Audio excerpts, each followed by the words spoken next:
Halo, selamat malam trader Indonesia. Bertemu lagi dengan Kang Mus. Kali ini saya akan coba untuk membuat trading plan di pair Euro USD time frame 1. Seperti yang kita lihat,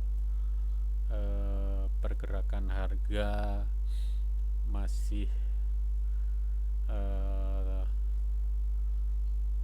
terjadi di area tertentu, atau bisa kita anggap juga dengan setway. Biasanya sebelum memulai untuk membuat plan, saya akan menandai uh,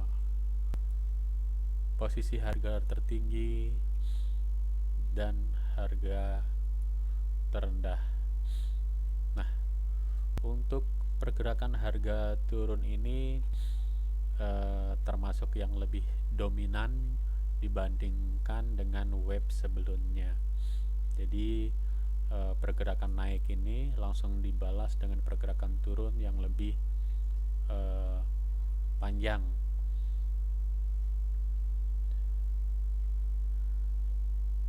Asumsinya kalau melihat pergerakan seperti ini, kita anggap tren terkuatnya adalah masih turun. Jadi lebih bagus lagi kalau kita mencoba mencari titik-titik untuk melakukan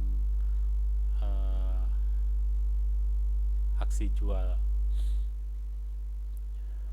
Nah, setelah turun ini terjadi koreksi, harga naik. Nah, ini menjadi titik tertinggi baru. Lalu turun ke sini. Nah, area ini area yang masih belum ditembus, atau masih kita anggap ini ya, area sideway ya. Jadi pergerakannya masih naik turun di sekitar area ini.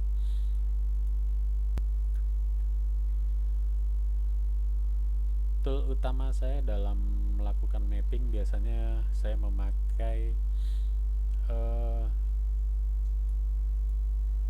rectangle ini, yang kotak ini. Yang paling utama adalah trend line. Jadi trend line ini bisa menjadi sistem trading yang sederhana atau alat untuk memudahkan kita kapan melakukan aksi jual atau aksi beli. Nah, seperti ini kita tandain titik tertinggi ke titik tertinggi, atau titik terendah ke titik terendah. Nah, seperti ini. Yang paling mungkin dalam menggunakan garis trendline ini, kita bisa melakukan aksi jual beli di sentuhan ketiga seperti ini ya. Ini titik pertama, titik kedua. Nah, nanti titik ketiga kita entry berlawanan dengan tren. Kalau ini kan pergerakan harganya kan ke atas, ketika menyentuh garis trendline atas berarti kita siap-siap untuk jual.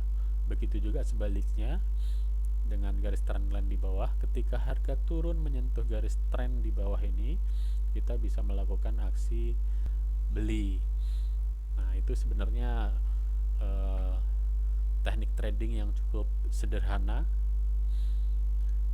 dan mudah dalam mengaplikasikannya. Ini berarti perkiraannya kalau harga ini terus naik, berarti di area sini ya kita bisa melakukan jual. Batasan risknya bisa di atas area abu-abu ini. Area abu-abu ini adalah titik resisten terkuat sebelumnya yang masih belum terlewati. Ya, ini dicoba dilewatin di sini masih belum bisa. Ini dicoba lagi belum bisa. Ini juga masih belum tembus. Nah, nanti kita lihat ini yang ketiga, dia akan mantul lagi, turun, atau dia bergerak naik ke atas. Kita bisa melakukan jual dengan batasan risk atau invalidnya di sini, atau kita kalau mau punya rencana untuk beli, kita tunggu ini di breakout dulu. Misalnya harga ini akan bergerak ke atas begini. Nah, baru kita tunggu untuk harga retest ke area land atau supportnya, baru kita lakukan aksi beli. Tapi teknik trendline ini kan sebenarnya kan sederhana. Apabila dia menyentuh di sentuhan ketiga, kecenderungannya dia akan kembali dulu, akan mantul lagi. Nah, ini mantulnya nggak tahu sampai mana, entah sampai di sini atau sampai di bawah sini. Nah, jadi kita tinggal ikutin. Jadi bisa juga kita gunakan metode lain untuk menentukan target TP-nya. Bisa di support-support terdekat atau support yang sebelumnya yang cukup signifikan ini yang belum bisa ditembus juga, atau di support bawah titik low terakhir di periode sebelumnya. Nah, selain garis trendline, alat utama yang menjadi tolak ukur saya adalah Fibonacci. Nah, Fibonacci ini sebenarnya saya gunakan untuk menentukan atau menggambar titik entry pola-pola harmonic pattern. Nah, bagi yang menggunakan web trading view, ini sebenarnya cukup mudah. Di sebelah kiri di sini sudah ada toolnya. Jadi tinggal kita klik, kita tarik, arahkan ke sini. Ini di H1 ya.